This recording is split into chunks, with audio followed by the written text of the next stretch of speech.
Aujourd'hui on se retrouve pour la vidéo tant attendue. Non, je rigole, je pense qu'elle n'est pas du tout tant attendue. Mais déjà j'ai mis des boucles d'oreilles un petit peu trigger je crois.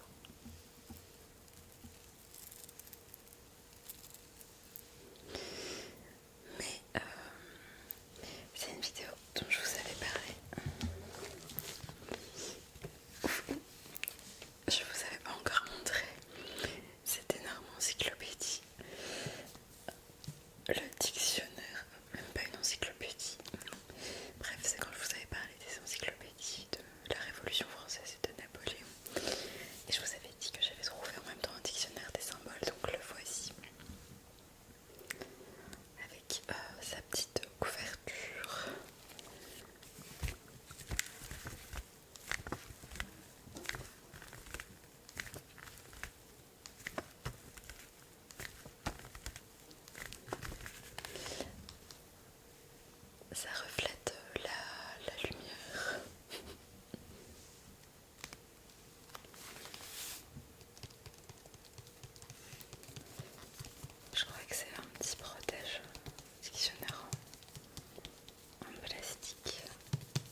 j'en étais... Je vais reprendre la phrase où je m'étais arrêtée. Je cherche je ne sais plus. Leur interprétation donc des symboles intéresse de nombreuses disciplines, l'histoire des civilisations et des religions, la linguistique, l'anthropologie culturelle, la critique d'art, la psychologie, la médecine. On pourrait ajouter à cette liste sans la clore pour autant les techniques de la vente, de la propagande et de la politique. Des travaux récents et de plus en plus nombreux éclairent les structures de l'imaginaire et la fonction symbolisante de l'imagination. On ne peut plus méconnaître aujourd'hui des réalités aussi agissantes. Toutes les sciences de l'homme, tous les arts et toutes les techniques qui en procèdent, de la psychanalyse individuelle à l'ethnologie, rencontrent des symboles sur leur chemin. Elles doivent conjuguer leurs efforts pour déchiffrer les énigmes qu'ils posent. Elles s'associent pour mobiliser l'énergie qu'ils détiennent condensée. C'est trop peu de dire que nous vivons dans un monde de symboles. Un monde de symboles vit en nous. En raison même de son objet, ce dictionnaire ne peut être un recueil de définitions comme les lexiques ou vocabulaires habituels.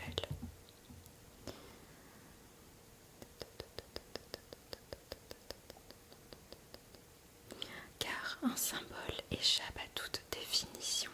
Il est de sa nature de briser les cadres établis et de réunir les extrêmes dans une vision, dans une même vision. Il ressemble à la flèche qui vole et qui ne vole pas, immobile et fugitive, évidente et insaisissable. Les mots seront indispensables pour suggérer le ou l'essence d'un symbole, mais rappelons-nous toujours qu'ils sont incapables d'en exprimer toute la valeur, que le lecteur ne prenne donc pas nos brèves formules pour des capsules enfermant dans leurs étroites limites toutes les dimensions d'un symbole. Celui-ci se livre et s'enfuit à mesure qu'il s'éclaire. Il se dissimule selon le mot de Georges Gurvitch. Les symboles révèlent en voilant et voilent en révélant. Malgré le développement donné à quelques notices, aucune ne prétend être exhaustive. Le choix des auteurs s'est limité aux interprétations qui étaient à la fois le plus assuré, le plus fondamental, le plus suggestif, c'est-à-dire à celles qui permettraient le mieux au lecteur de découvrir ou de pressentir par lui-même de nouveaux sens. Ce travail d'invention personnelle et cette possibilité de perception originale seront d'ailleurs facilités par un jeu de nombreuses correspondances entre les notices et par des références aux livres de base. Rien de plus aisé en conséquence pour qui le désire d'approfondir et d'étendre sa connaissance des symboles. Le lecteur imaginatif trouvera dans ces pages des stimulations plus qu'une connaissance. Suivant son goût ou son penchant, il suivra telle ligne d'interprétation, ou bien en imaginera une autre, car la perception du symbole est éminemment personnelle, non seulement en ce sens qu'elle varie avec chaque sujet, mais en ce sens qu'elle procède de la personne tout entière. Or celle-ci est à la fois un acquis et un reçu. Elle participe de l'héritage bio-physio-psychologique d'une humanité mille fois millénaire. Elle est influencée par des différenciations culturelles et sociales, propres à son milieu immédiat de développement, à quoi elle ajoute les fruits d'une expérience unique et les anxiétés de sa situation actuelle. Le symbole a cette propriété exceptionnelle de synthétiser dans une expression sensible toutes ces influences de l'inconscient et de la conscience, ainsi que des forces instinctives et spirituelles qui sont en conflit ou en voie de s'harmoniser à l'intérieur de chaque homme. Ce livre pourrait servir au lecteur de fil d'Ariane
troisième signe du zodiaque se situant avant le solstice d'été, signe principal de Mercure, c'est avant tout le symbole double des contacts humains, des transports, des communications, des contingences, du milieu dans lequel on vit, de la polarité, même sexuelle.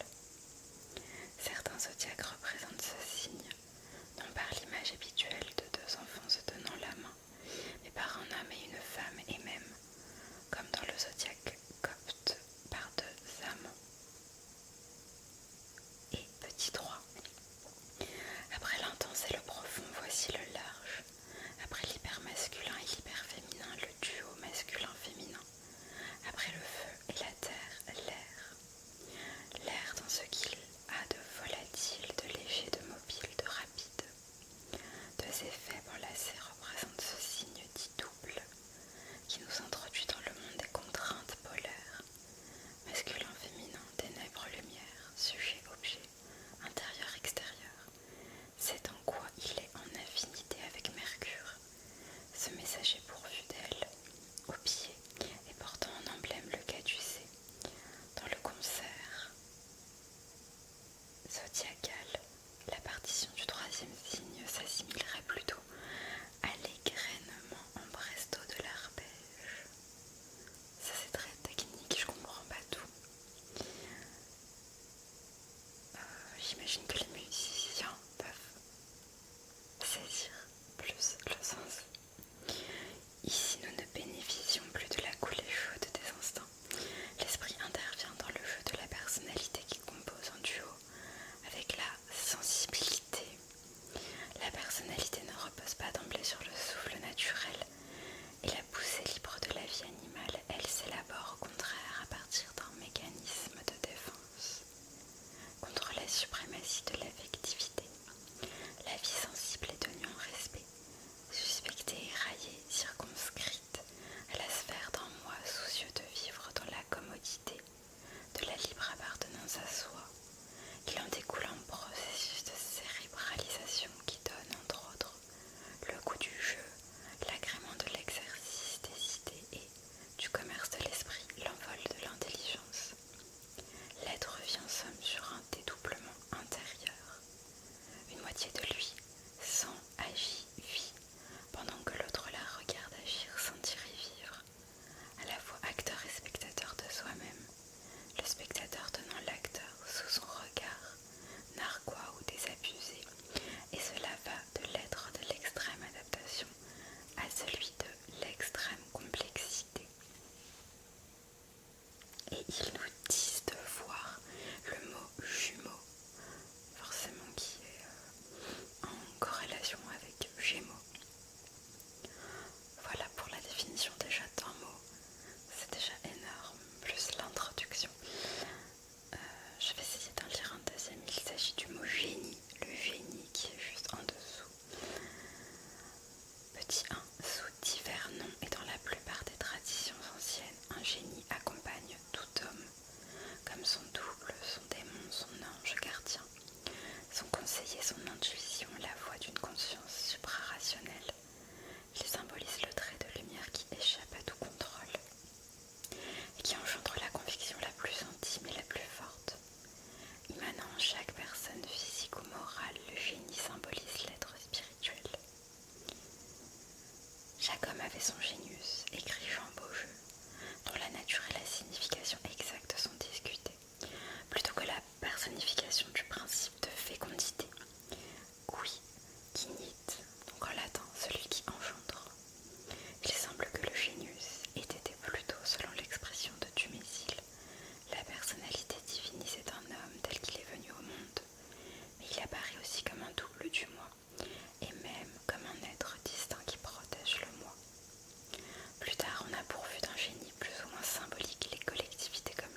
J'aimais